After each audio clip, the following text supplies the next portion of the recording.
This is the video on the muscles of the eye. As mentioned in the cranial nerves videos, the eye has 6 extraocular muscles that facilitate movement.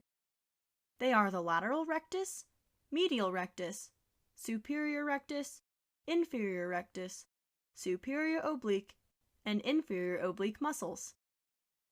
The lateral and medial rectus muscles are responsible for lateral or horizontal movement of the eyes. The medial rectus brings the gaze toward the nose, called adduction, while the lateral rectus shifts the eyes away from the nose, which is abduction. This means when you look to your right, your left eye is being controlled by your medial rectus, while the right is depending on the lateral rectus. Vertical movement of the eyes is a bit more complicated.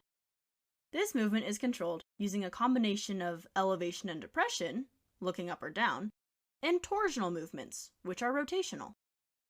Intorsion is the top of the eye going toward the nose, while extorsion is going away from the nose.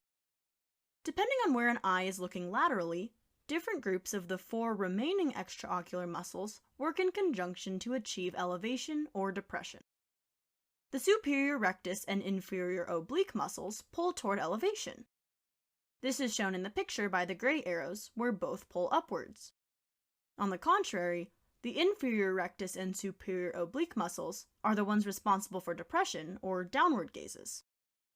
In general, if the eye is adducted, or toward the nose, the rectus muscles play a larger role in vertical movement, whereas when it's abducted, or away from the nose, the oblique muscles have more influence.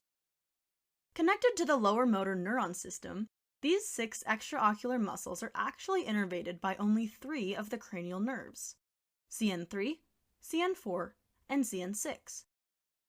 CN3, the oculomotor nerve, originates from the oculomotor nucleus in the midbrain and innervates the inferior rectus, superior rectus, medial rectus, and inferior oblique muscles.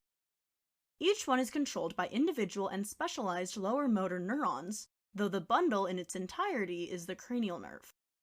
CN3 also controls the pupil and lens, playing a role in the parasympathetic nervous system, and activates the levator muscles that open the eyelid. CN7, the facial nerve, closes the eyelid. CN4, the trochlear nerve, leaves the caudal midbrain from the dorsal brainstem and curves around the brainstem to move forward toward the orbit. It decussates to innervate the contralateral superior oblique muscles. The abducens, CN6, leaves the brainstem near the pons to ipsilaterally control the lateral rectus muscles. Because of the neuronal specifications, eye movements, or lack thereof, can have many clinical applications. For example, if a patient has a normal leftward gaze, a partially impeded forward gaze, and a cross-eyed right gaze, that would imply a lesion on the abducens since the lateral rectus of only one eye would be malfunctioning. This ends the video on the muscles of the eye.